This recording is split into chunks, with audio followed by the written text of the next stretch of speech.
And we're back with our fourth and goal interview.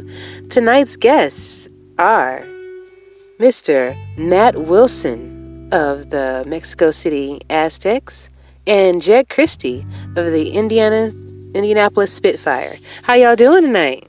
I'm good. How are you doing? Yeah, doing good, Ashley.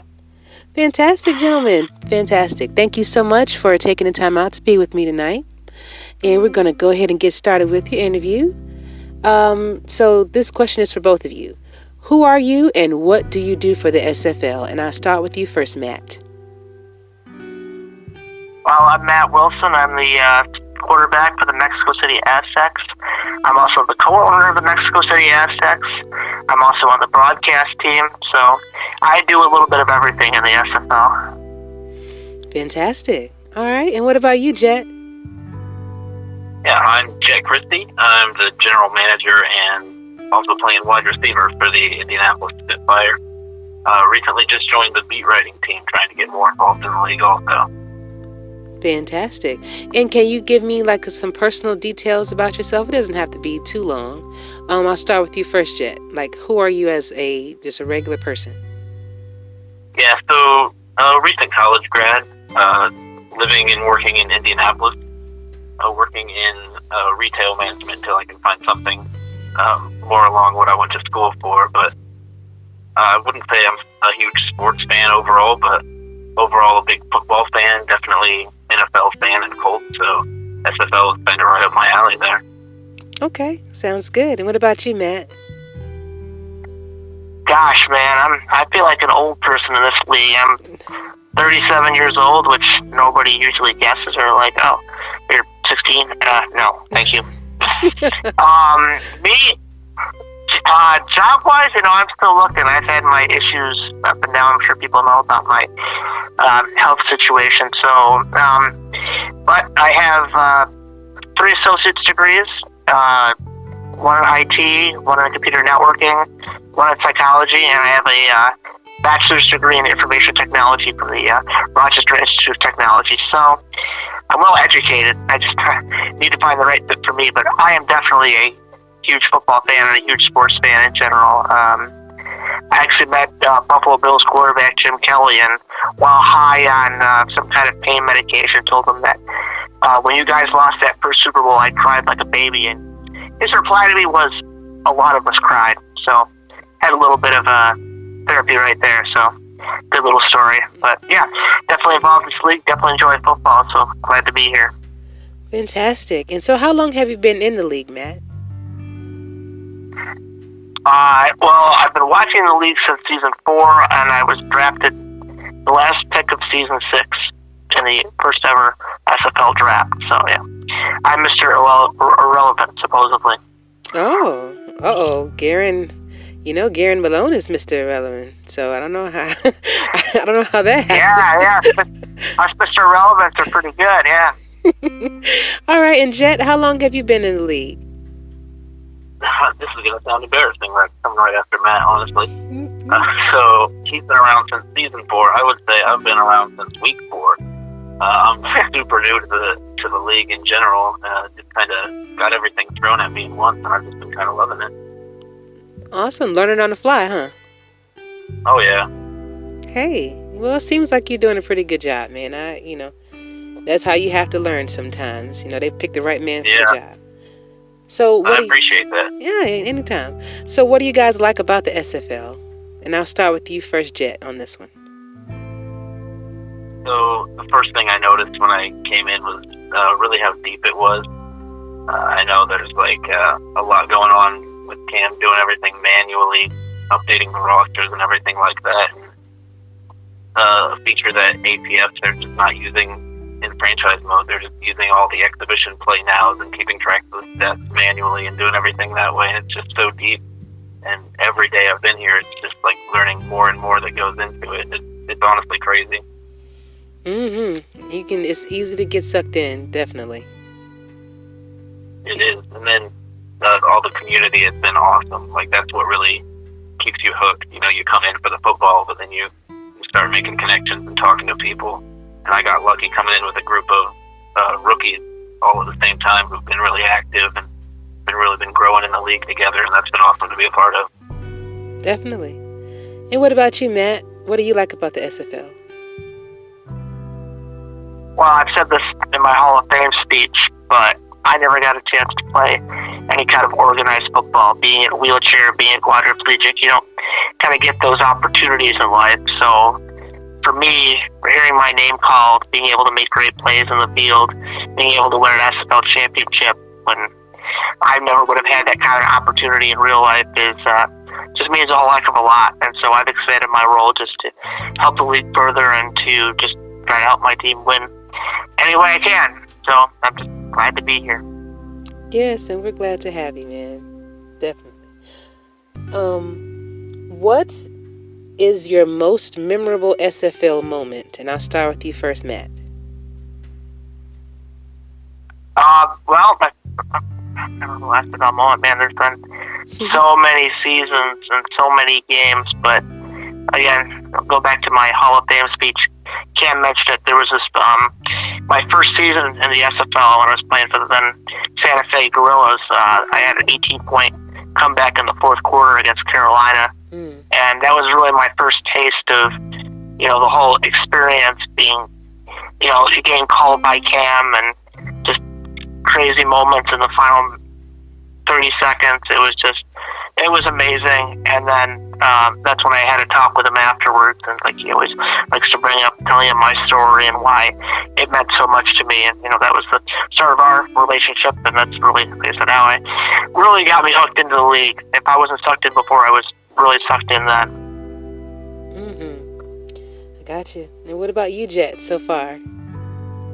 What else? So most memorable, I think I'm going to stick with Matt's theme here, and because being in the first season, everything that happened so early on is going to stick with you early, I think. And a big part of what happened this season was coming on, being hired by James Richards, the owner of Indianapolis, and then 2 weeks later having a big turnaround and ownership change, and just learning how to deal with switching from somebody who brought you on initially, and then your new owner is someone you barely talk to and barely know yet, and taking that all in stride is a bit of a challenge, and that's going to be sticking with me throughout my career. I think it's really going to shape how I'm going to handle things moving forward. Okay, and speaking of moving... Oh, go ahead. I'm sorry. I just wanted to add to that. I've never had to deal with that. I've been with Ramos since season 6. The funny thing about Ramos is, I heard him talk once or twice. They used to do these SFL ads for their team, and I heard him talking to him. I'm like, boy, this guy's from Mexico, but he speaks really good English, and he sounds like he's about 35. I can relate to a guy like that. I was about that age a couple years ago, so I go to talk to him. I join the team, and I find out at the time when I joined back in season 6, he was only 17 years old. I'm like, uh-oh. And then, but that season he had lost the SFL championship as his first season as an owner at 17 years old. Wow. And then we eventually won it at 19 when we were in season 9. That's when we won it. So, there's a guy that's, I've been through thick and thin with him, and he's very, very mature and very, very responsible for someone he's 21 now, but back then he was 17. Yikes. So I don't have that perspective of changing ownership. Since I'm a co-owner, I guess I won't have to, at least for now. But I don't know, just a little different perspective is it doesn't matter where you come from or how old you are or how much experience you have. Is if you're committed and dedicated, you can do great things in this league. Yes, you are correct. Definitely. Where do you see yourself in 5 years? SFL related and life related, Matt? Man, life related, I don't know. I just gotta take things as they come, day by day. I try not to look too far into the future because, it could be really great or it could be really depressing. With my situation, I take things of course I have a long-term plan, but take things in short chunks. I think people get too wrapped up sometimes in the long term, and they just get, overloaded and worried, and life's not worth it. Just enjoy it. So as far as SFL related, hopefully I'll still be around. I'll probably be retired by then, depending on what they decide to do with certain systems within the game. But help I have another player by then. But we'll see. So hopefully I'm still in the league, and hopefully I'm still doing good things within the league in 5 years. Fantastic. And Jet, where do you see yourself in 5 years and in life? In SFL and in real life? Yeah, so in real life, I'm really just looking to get my feet on the ground, try to find a job, doing something I went to school for, and I realize that's not always easy and takes a bit of a time, but, that's a long-term goal I've been looking forward to. I know Matt said that he's had some issues with that as well, and I've heard of everyone else that I've come out of college with having those issues, so I'm prepared for putting the work in wherever I need to put it in until I get to where I want to be with that. Yeah, sometimes you have to pivot. Yeah. Oh, sorry, I didn't mean to interrupt. No, go ahead. But yeah, sometimes in life that I've learned is you have to pivot. Like I went to school for IT, but I've gotten other jobs tutoring. I've gotten jobs doing other things where you have to definitely be just in life well-rounded as far as your strengths. You have to know that. Okay, yeah, I'm good at IT, but I'm also good at English. I'm also good at history, and I'm also sometimes a job will come around that maybe isn't quite what your degree is for, but it's actually more fulfilling than you would think, and something that you could enjoy for the rest of your life, because you work pretty much half your life, so you might as well enjoy it. Yeah, I kind of found that already with my degree. I went to school for interactive media, doing coding for apps and websites and front-end design and things like that. And already I can kind of tell I'm not even sure if that's something I want to be doing the rest of my life. So. Life throws curveballs at you. You just got to be ready for them. Oh, yeah. All day. How do you guys handle adversity? Just in the league or in life? And I'm curious to know, but Jet, how do you handle adversity? Well, adversity in life, it's always just about taking it one day at a time. Sometimes the money's not there for your bills, or, you get up for work and your car won't start. You don't know how to handle that. You're worried about losing your job. You're worried about paying your rent and everything like that. It's just one day at a time, because when you start thinking too big picture, it gets kind of cloudy, and it's easy to dig yourself in a hole mentally that way. But just taking things, one challenge at a time, it's a lot, like these bite-sized chunks that you're biting off in life are just a lot easier to manage. Mm-hmm. Very true. And Matt, how do you handle adversity? And that's not just limited to life. Yeah, well, I mean, that is my life is adversity. Yeah. So it's kind of funny. I went from being almost dead at birth to walking around a bit to being pretty much a quadriplegic to, I was in the hospital for 7 months. I almost died in the hospital. So I've had lots and lots of adversity, but like I said before, just have to take it as it comes and look at things as positively as you can, and sometimes you can't. Sometimes your body and your mind just say, I just can't deal with this anymore. And that's when you have to have a strong support system to help you, because you can't take all that burden on by yourself. And luckily I have people in my life that support me and help me, and I don't think I could function without those people. Beautifully put, Matt. Thank you so much, man, for sharing that. Next question, kind of a little different. So if Cam came to us and said, hey, I'm going to start a new team, what would the new team's name and logo be? And how about you start first, Matt? Man, name and logo. That's a tough one. I could say, I think those are things you really have to think about as far as, because it's got to make sense within the league. It's got to make sense, but I'd love to have a team, and there's already a team in Buffalo. I'd love to have a team in Syracuse. I have season tickets for the Syracuse Orange football team. So, but again, so that would be my choice in location, perhaps. I joined the Aztecs. Actually, I joined the Santa Fe Gorillas before they were Mexico City Aztecs because they had orange and blue uniforms just like Syracuse. But Ramos moved and changed it. We do have the throwbacks though, and you'll see them this Friday, so everyone look out.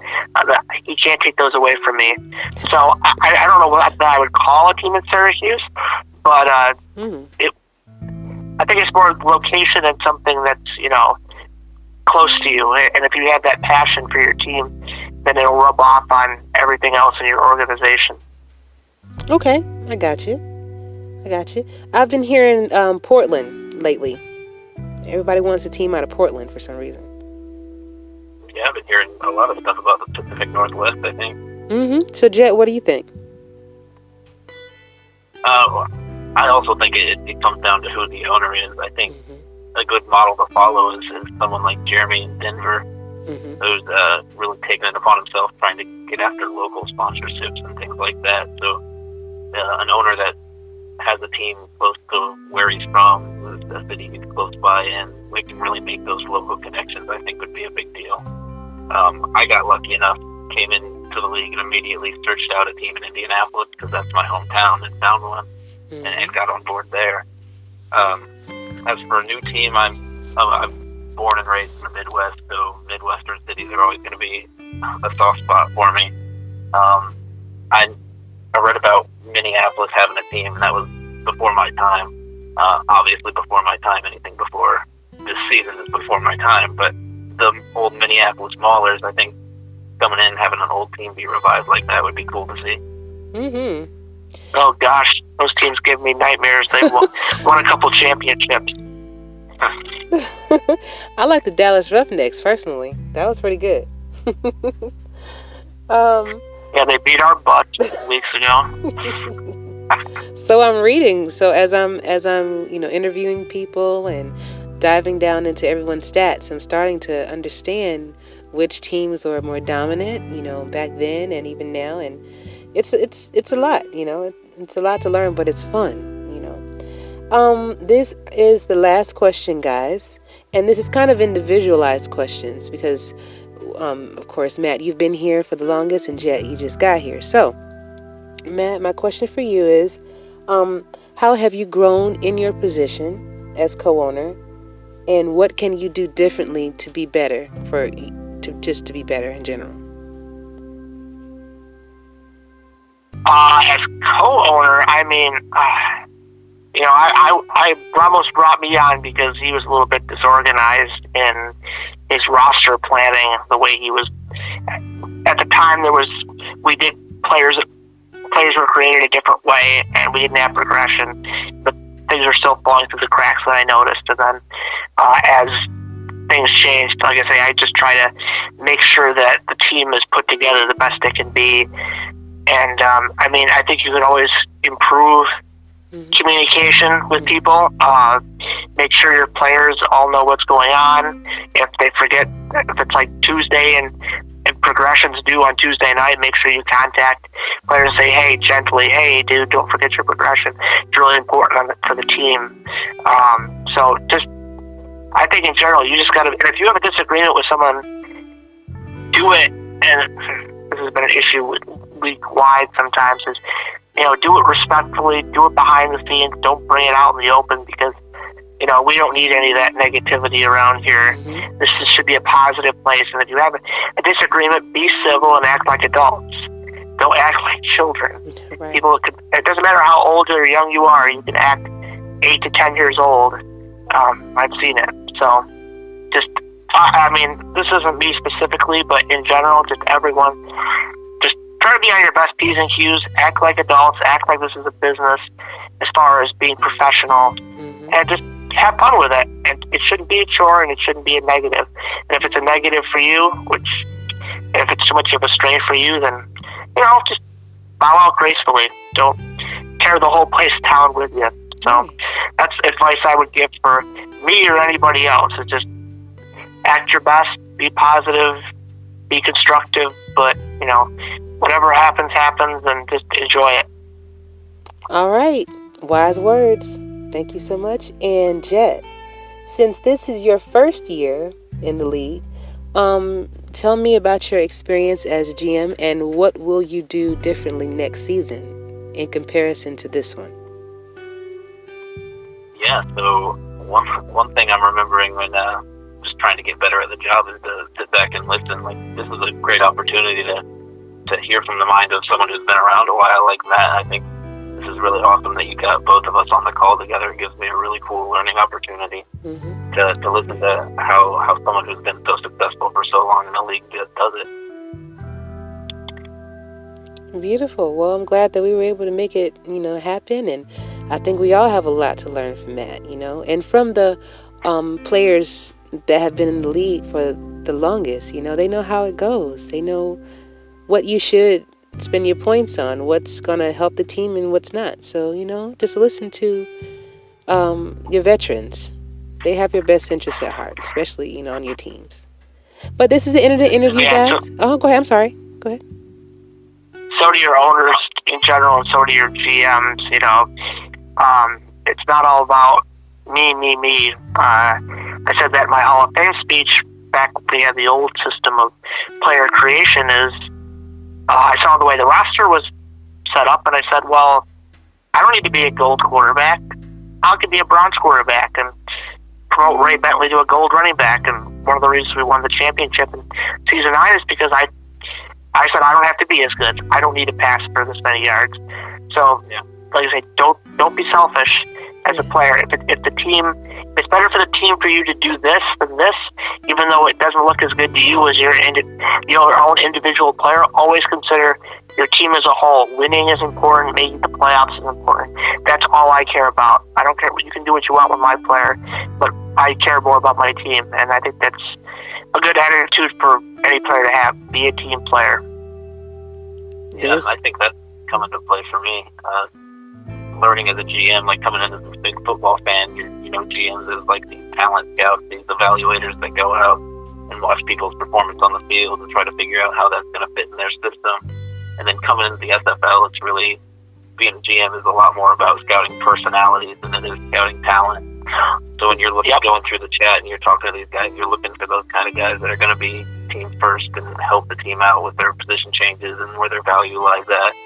I just think that's a really big contrast to how the NFL or other big leagues work. Well, I mean, you see people draft for personality a lot of times too.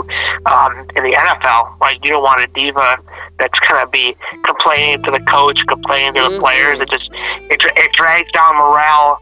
I mean, look what happened with someone like Keyshawn Johnson. Throw me the darn ball.